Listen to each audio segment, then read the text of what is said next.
Hello नमस्कार, welcome to Indian candidate. So आज मी अजून एक खूप गमतीशीर गोष्ट घेऊन आलेली आहे आपल्या छोटू व्ह्युअर्ससाठी. सो आपल्या सगळ्यांना होळी हा एक सण असतो हे तर माहिती असेल, पण होळी हे नाव कशावरनं आलं माहितीये का? तो होळी हे नाव आलं होळिकावरनं. होळिका कोण होती?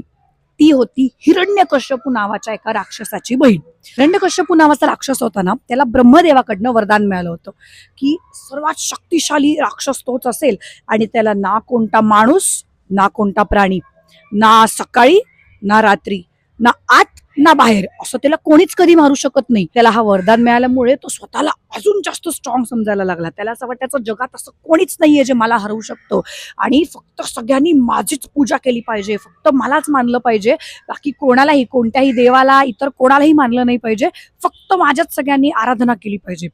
आणि हा जो राक्षस होता ना, त्याला एक मुलगा होता प्रल्हाद नावाचा. हा प्रल्हाद होता ना, आपल्या वडिलांसारखा अजिबातच नव्हता. प्रल्हाद होता विष्णूचा मोठा भक्त. तो अखंड आपला नारायण नारायण नारायण नारायण हाच जप करायचा. आणि हे बघून हिरण्यकश्यपूला प्रचंड राग यायचा. त्याला असं वाटायचं, अरे मी जगातला एवढा स्ट्रॉंग राक्षस आणि माझा मुलगा विष्णूची पूजा करतो, ह्याला काय अर्थ आहे? खूप त्याने सांगायचा प्रयत्न केला होता प्रल्हादाला की असं तू करू नकोस, मी तुला शिक्षा देईन, फक्त माझीच पूजा केली पाहिजेस, विष्णू विष्णू काही नसतं जगात, कोणाची पूजा करायची नाही, फक्त मलाच म्हणायचं. पण प्रल्हाद काही ते ऐकायला तयार नाही. प्रल्हाद आपला मनापासून भगवान विष्णूची आराधना पूजा करतच राहायचा. हिरण्यकश्यपूला भयंकर राग यायचा. त्याने ना काय केलं, खूप प्रयत्न केले प्रल्हादाला त्रास द्यायचे.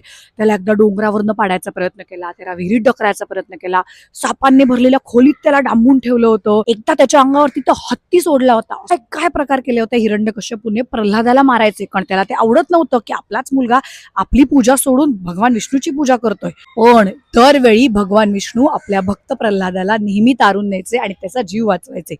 तर एक दिवस त्या लबाड हिरण्यकश्यपूने काय ठरवलं की आता तर मी असा काहीतरी प्लॅन करतो की ज्याने ना प्रल्हाद वाचूच शकत नाही. त्याने काय केलं, त्याची ही जी बहीण होती ना होलिका नावाची, तिला ना एक वरदान मिळालं होतं की ती आगीत जळू शकत नाही. हिरण्यकश्यपूने एक प्रचंड लबाड प्लॅन बनवला. त्याने काय केलं, तो म्हणाला होलिकेला, होलिका एक काम कर, तुला वरदान आहे की तुला अग्नी काही करू शकणार नाही, तू अग्नीत बस, प्रल्हादला तुझ्या मांडीत ठेव, म्हणजे बघ प्रल्हादच कसा भस्म होऊन जातो. ते ठरल्याप्रमाणे बसली होलिका, तिच्या मांडीत बसला प्रल्हाद आणि अग्नी देण्यात आली. पण विष्णू भगवानची लीला बघा, काय झालं, होलिकाला जरी वरदान होतं की अग्नी तिला काही करू शकत नाही, तीच भस्म झाली आणि प्रल्हादाचा जीव वाचला. अरे देव तारी त्याला कोण मारी. आपण जर मनापासून देवाची प्रार्थना केली, आराधना केली, मनापासून एखादी गोष्ट देवाला सांगितली ना, तर जगात कुठलंही संकट असेल, काहीही प्रॉब्लेम असतील, देव बाप्पा तुम्हाला नक्की त्यातनं सोडवून काढेल. सगळ्यांना आता होळिका दहन ह्याचा इम्पॉर्टन्स नक्कीच कळला असेल की सगळी निगेटिव्हिटी, ज्या ज्या घाणेरड्या गोष्टी आहेत त्या सगळ्या अग्नीत राख होऊन जाऊ आणि आपण छान हॅपी पॉझिटिव्ह गोष्टींना घेऊन नवीन सुरुवात करूया. हाच त्याच्या मागचा अर्थ असतो. सो तुम्हाला हा जर व्हिडिओ आवडला असेल तर प्लीज आमच्या चॅनलला सबस्क्राईब करा, हा व्हिडिओ लाईक करा, तुमच्या फ्रेंड्स बरोबर शेअर करा आणि हॅपी होली.